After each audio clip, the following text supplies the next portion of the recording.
Hi, resistors. Happy Wednesday. Today is day 254 under our fascist regime. There are two large topics that we're mentioning today. And the first is that treasonous speech from Hegseth and Trump yesterday, and the redirection that they're taking the military, which is completely unconstitutional.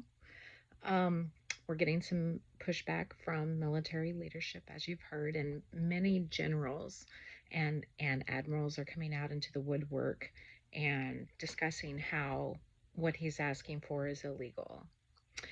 Additionally, the government has shut down.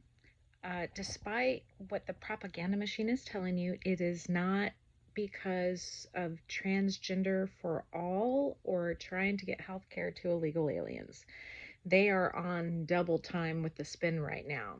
Here's the deal. I'm going to post a video by my favorite New Mexican lawmaker, Stansberry, and she did a beautiful job explaining it. She's like my hero. Like, I literally, one of the reasons I want to move to New Mexico is because of her, because she is such a strong lawmaker. But she's a quieter one, but she is fighting as hard as any of our loud resistors are. So if I was going to donate to anybody's campaign, she's actually one of the people I highly recommend donating to. She's been fighting like down to the bone every day.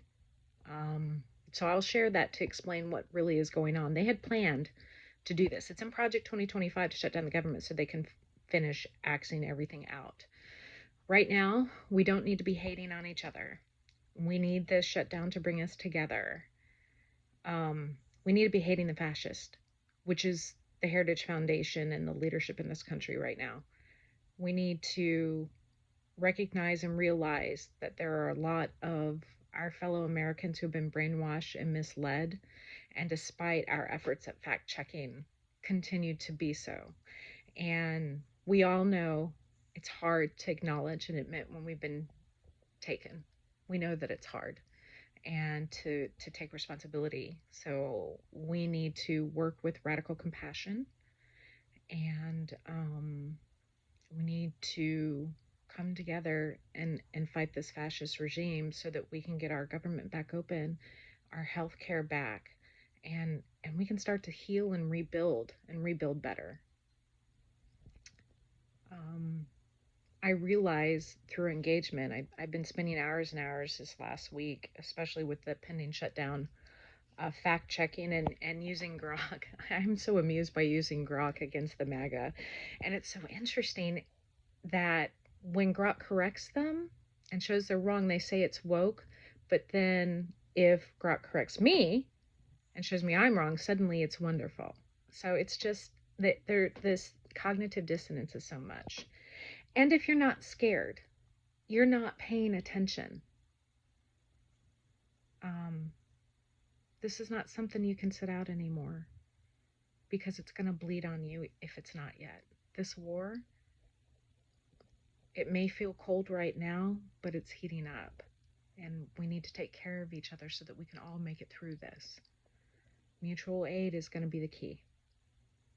So, take a look at my blog. It was simple today, but it has several calls to action, some petitions, even some events today. My boycott target is Hobby Lobby. I know we're all prepping right now for our October 18th event, but I ask that we not get our crafting supplies from Hobby Lobby, please. And I think that's going to wind it up for today. So let's get to work and start finding some of this misinformation. And I encourage you to work on your mutual aid hubs and to try to bring in someone new to the resistance if we can. So don't forget to contact your Congress members again. Thank you.